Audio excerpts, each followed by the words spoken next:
Shalom saudara-saudara yang terkasih dalam nama Tuhan Yesus Kristus. Pada saat ini saya ingin menyapa saudara-saudara seiman, saudara-saudara Saresort 3PS Bandar Lampung, dimanapun Anda berada. Saya berharap kita semua dalam keadaan sehat dan dalam perlindungan Tuhan.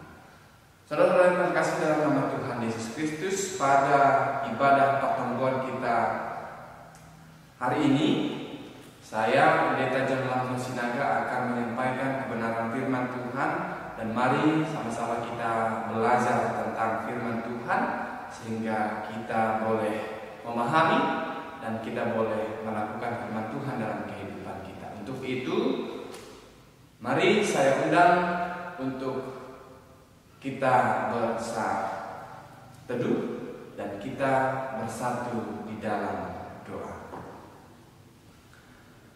Allah Bapa kami yang baik, kami mengucap syukur untuk berkat Tuhan yang boleh kami terima hingga pada saat ini juga. Kami bersyukur Tuhan untuk penyertaan, untuk kebaikan Tuhan, untuk kesehatan yang boleh kami alami. Itu semua karena Tuhan yang senantiasa campur tangan dalam kehidupan kami. Tuhan, pada saat ini dalam pertemuan kami, kiranya apa yang akan kami dengarkan bersama boleh menjadi berkat bagi kami, dan kami boleh juga melakukan firman Tuhan dalam kehidupan kami. Ajari kami Tuhan, hanya di dalam nama Yesus Kristus Juru Selamat kami. Amin. Saudara-saudara yang terkasih dalam nama Tuhan Yesus Kristus, saya mengajak Anda untuk membuka Alkitab. Kita akan membacakan firman Tuhan, yaitu dari Imamat pasal 19, dimulai dari ayat yang ke-9 hingga ayat ke-18. Mari yang memiliki Alkitab silahkan dibuka. Yang punya Alkitab dalam handphone juga bisa dibuka. Saya akan membacakannya untuk saudara-saudara semua. Demikian firman Tuhan. Pada waktu kamu menuai hasil tanahmu, janganlah kau sabit ladangmu habis-habis sampai ke tepinya, dan janganlah kau pungut apa yang ketinggalan dari penuaianmu.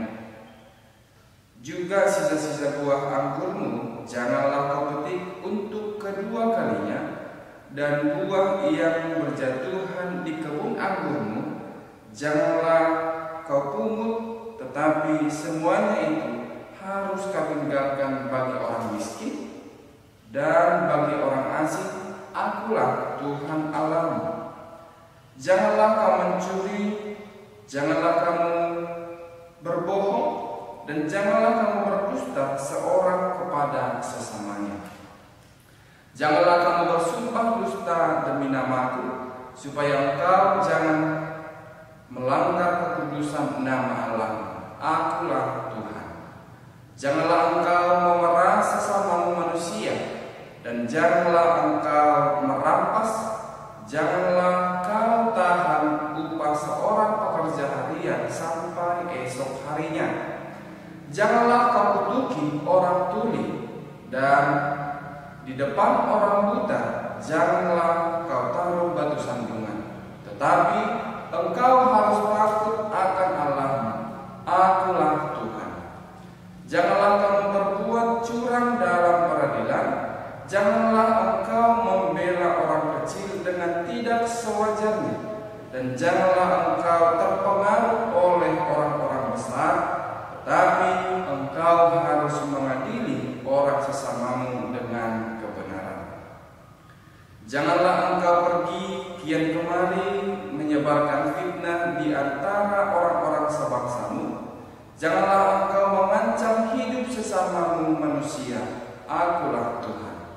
Janganlah engkau membenci saudaramu di dalam hatimu, tetapi engkau harus berterus terang menegur orang sesamamu, dan janganlah engkau mendatangkan dosa kepada dirimu karena dia.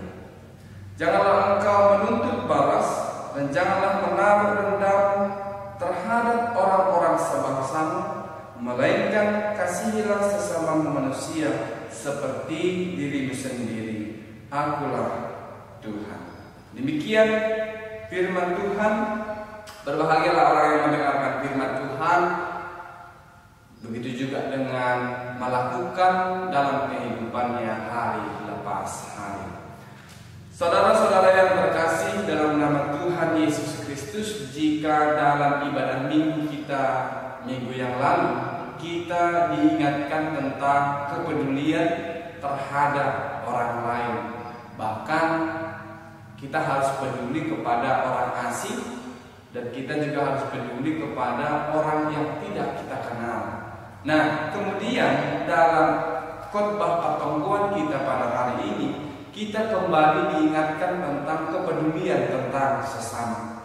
Dan ada aturan-aturan yang harus kita lakukan, ada aturan-aturan yang diperintahkan oleh Allah kepada kita untuk kita lakukan dalam kehidupan kita hari lepas hari. Di mana dalam kehidupan kita ini tentunya kita pasti berelasi dengan orang lain, berelasi dengan orang-orang yang berada di sekitar kita. Oleh sebab itu ternyata ada aturan dalam relasi tersebut. Nah, saudara yang terkasih, saya tadi mengatakan bahwa minggu lalu kita diingatkan tentang kepedulian tentang sesama, kepedulian tentang kepada orang-orang yang berada di sekitar kita. Mari kita melihat dalam khotbah kita pada hari ini, kita diingatkan kembali untuk peduli dengan orang lain dengan cara seperti apa. Dikatakan dalam ayat yang ke-9, pada waktu kamu menuai hasil tanahmu, janganlah kau sabit ladangmu habis-habisan sampai ke tepinya. Yang menjadi pertanyaan adalah, kenapa ketika kita panen tidak bisa kita sabit sampai ke tepinya? Ada apa? Ternyata yang diinginkan oleh teks ini kepada kita adalah ternyata masih ada orang yang memang tidak memiliki ladang, tidak memiliki tanaman, dan ketika kita memiliki, maka berbagilah kepada orang lain. Caranya bukan dengan langsung memberikan, tetapi janganlah kau sabit ladangmu habis-habis sampai ke tepinya. Artinya kita harus menyisihkan bagian kepada orang yang membutuhkannya. Ketika orang lain akan mencari karena kebutuhannya, maka dia akan menemukan, yaitu tadi yang sisa-sisa yang kita sabit tadi, dan itu akan menjadi milik mereka. Itulah cara kepedulian yang disebutkan dalam khotbah kita pada hari ini. Dan kemudian, janganlah kau pungut apa yang ketinggalan di penuaianmu. Jangan dipungut, biarkan saja, pasti akan ada orang juga yang membutuhkan hal tersebut. Kemudian dikatakan dalam ayat yang ke-10, jangan juga sisa-sisa buah anggurmu janganlah kau petik untuk kedua kalinya, dan buah yang berjatuhan di kebun anggurmu janganlah kau pungut, tetapi semuanya itu harus kau tinggalkan bagi orang miskin. Orang miskin berarti membutuhkan pertolongan, membutuhkan bantuan. Dengan cara seperti itu berarti yang dimaksud dalam Alkitab kita ini dan yang dimaksud dalam khotbah kita ini, kita memberikan sebahagian dari berkat Tuhan melalui tanaman kita berikan kepada mereka, dan mereka pasti akan bersyukur.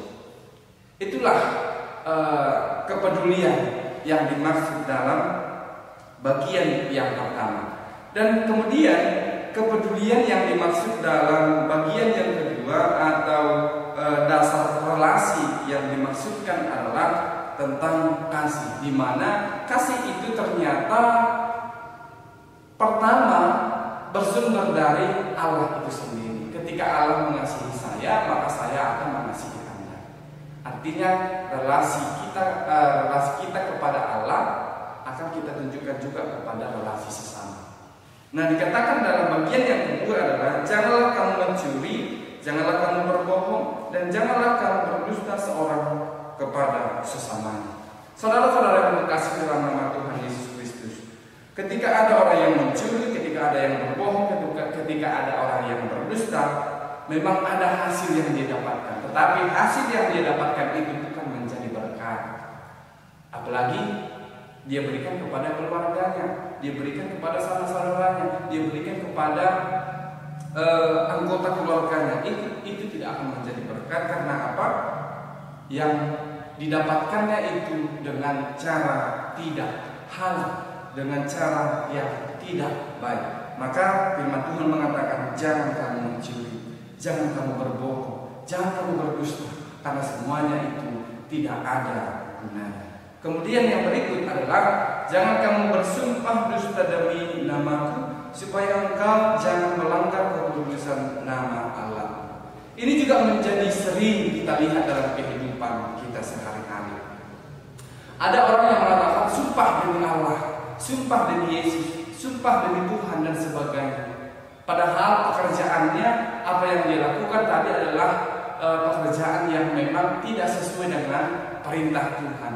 Maka ada banyak orang yang bersumpah demi nama Allah, seolah-olah dia memaksa, bukan seolah-olah, tapi dia benar-benar memaksa bahwa Tuhan menghendaki dia melakukan hal tersebut.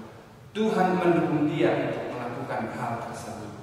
Maka jangan pernah bersumpah demi nama Tuhan ketika kita mengerjakan hal yang tidak baik. Tetapi apapun pekerjaan kita, lakukanlah dengan baik, maka berkat Tuhan akan semakin bertambah dalam kehidupan kita. Kemudian yang berikut, jangan engkau memeras sesama manusia, dan janganlah engkau merampas. Jangan kau tahan upah seorang pekerja harian sampai besok harinya. Dalam kehidupan ini ternyata ada perjalanan kehidupan, atau setiap hari kita itu membutuhkan yang namanya kebutuhan sehari-hari. Nah, ketika kita menahan yang namanya upah seseorang, berarti kita tidak mendukung untuk keberlangsungan kehidupannya hari lepas hari. Karena apa? Ketika dia bekerja sebagai tenaga upahan kepada kita, dan kita menahan upahnya, berarti kita tidak memberi dukungan kepada dia bahwa dia adalah membutuhkan keberlangsungan kehidupannya. Nah, orang yang memiliki iman, orang yang percaya kepada Yesus, orang yang merasakan kasih dari Yesus, ketika ada orang yang menjadi upahan kepada kita, maka dengan langsung kita akan memberikan kepadanya. Karena apa? Kita tahu bahwa keberlangsungan kehidupannya, dia membutuhkan segala sesuatu yang perlu. Kemudian dikatakan dalam ayat 14, janganlah kamu duduki orang tuli, dan di depan orang buta janganlah kau taruh batu sanjungan. Saudara-saudara yang terkasih dalam nama Tuhan Yesus, orang tuli, orang buta, mereka ini adalah orang-orang yang memang membutuhkan pertolongan, yang memang membutuhkan bantuan. Karena apa? Mereka tidak sempurna secara fisik, memiliki kekurangan seperti penglihatan, pendengaran dan sebagainya. Nah, tugas kita sebagai ciptaan Allah juga harus melihat dan juga harus membantu mereka, bukan mengutuki dan bukan menaruh batu sandungan. Karena ketika kita mengutuki mereka, berarti kita tidak peduli dengan mereka. Kita tidak mau berbagi dan tidak mau membimbing dan tidak mau menuntun mereka ketika kita mengutuki dan kita menaruh batu sandungan kepada mereka. Nah, sebagai orang yang benar-benar memiliki kasih yang Tuhan berikan kepada kita, tentunya ketika kita melihat orang yang memang tuli dan buta, mari kita menolong mereka. Ada juga orang yang tuli secara buta secara rohani dan buta juga secara fisik, dan hal seperti ini juga kita harus memberikan dukungan, memberikan bimbingan supaya apa? Supaya mereka terbuka hatinya meskipun matanya tertutup. Karena apa? Hati yang menjadi jendela utama dalam kehidupan kita. Meskipun mata tadi memang tujuannya untuk bisa melihat, tetapi ketika mata kita tertutup, tetapi mata hati terbuka, maka berkat Tuhan juga menjadi nyata dalam kehidupannya. Kemudian dikatakan dalam ayat 15, janganlah kamu berbuat curang dalam peradilan, jangan engkau membela orang kecil dengan tidak sewajarnya, dan janganlah engkau terpengaruh oleh orang-orang besar, tetapi engkau harus mengadili orang sesamamu dengan kebenaran. Ada orang kecil dan ada orang besar, dan bukan secara fisik, tetapi bisa dikatakan dalam hal perekonomian dan sebagainya. Tetapi kita harus membela mereka dengan wajar. Dikatakan dalam ayat 15, jangan membela mereka dengan tidak sewajarnya. Ketika mereka memang salah, meskipun dia orang kecil, maka kita katakan salah, maka kita akan memperingati dia, maka kita akan memberikan support kepada dia bahwa itu adalah salah. Dan kepada orang besar juga jangan terpengaruh. Banyak orang ketika ada orang besar dalam hal harta, jabatan, kekayaan dan sebagainya, banyak orang yang terpengaruh kepada orang tersebut. Tetapi di sini dikatakan bahwa janganlah terpengaruh kepada hal-hal yang seperti itu, tetapi adillah mereka dengan kebenaran. Kebenaran menurut siapa? Bukan kebenaran menurut saya, bukan kebenaran menurut pengetahuan kita, tetapi mengadili mereka dengan kebenaran yang daripada Allah. Karena apa? Karena Allah lah salah satunya, bukan salah satunya, bahwa Allah lah satu-satunya kebenaran dalam kehidupan, bahkan di dunia ini. Kemudian dalam ayat 16, janganlah engkau pergi kian kemari menyebarkan fitnah di antara orang-orang sebangsamu. Janganlah engkau mengancam hidup sesama manusia. Akulah Tuhan. Jangan engkau pergi kian kemari. Ini bisa dikategorikan dalam gosip. Pergi ke sini menggosipkan ini, dan pergi ke sini dia kian kemari untuk menyebarkan fitnah yang tidak betul. Nah, firman Tuhan mengatakan jangan kian kemari untuk menyebarkan fitnah, tapi pergilah ke sana dan kemari untuk menyebarkan kebaikan, untuk menyebarkan kebenaran dan menyebarkan kasih daripada Allah. Kemudian dari ayat yang ke-17, jangan engkau membenci saudaramu di dalam hatimu, tetapi engkau harus berterus terang menegur orang sesamamu, dan janganlah engkau mendatangkan dosa kepada dirimu karena dia. Saudara-saudara yang terkasih dalam nama Tuhan, dalam hubungan keluarga juga sering menjadi banyak permasalahan. Maka ada istilah orang Batak yang mengatakan kalau saya terjemahkan dalam bahasa Indonesia, memang ada saudara-saudara, tetapi saudara itu jauh lebih baik dibandingkan dengan saudara yang dapat di tempat perantauan. Banyak orang saudara kandung pun menjadi hubungan yang tidak baik, bahkan saling membunuh karena harta gonogini orang tua mereka. Tetapi saudara yang jauh, dalam artian saudara yang kita dapatkan di tempat perantauan, lebih memahami kita. Nah, itu sering terjadi dalam kehidupan manusia.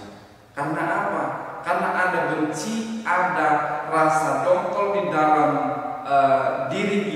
sehingga yang saya sebutkan tadi terjadi pembunuhan antara keluarga, antara abang dan adik. Nah, ini yang harus kita jauhkan dalam kehidupan kita. Karena apa? Dikatakan di sini, janganlah engkau membenci, tetapi kasihilah dia, terimalah dia. Maka yang saya sebutkan tadi, saling membunuh tadi tidak akan terjadi dalam kehidupan berkeluarga, dalam kehidupan kita sehari-hari. Kemudian yang terakhir adalah jangan engkau menuntut balas dan janganlah menaruh dendam terhadap orang-orang sebangsamu, melainkan kasihilah sesama manusia seperti dirimu sendiri.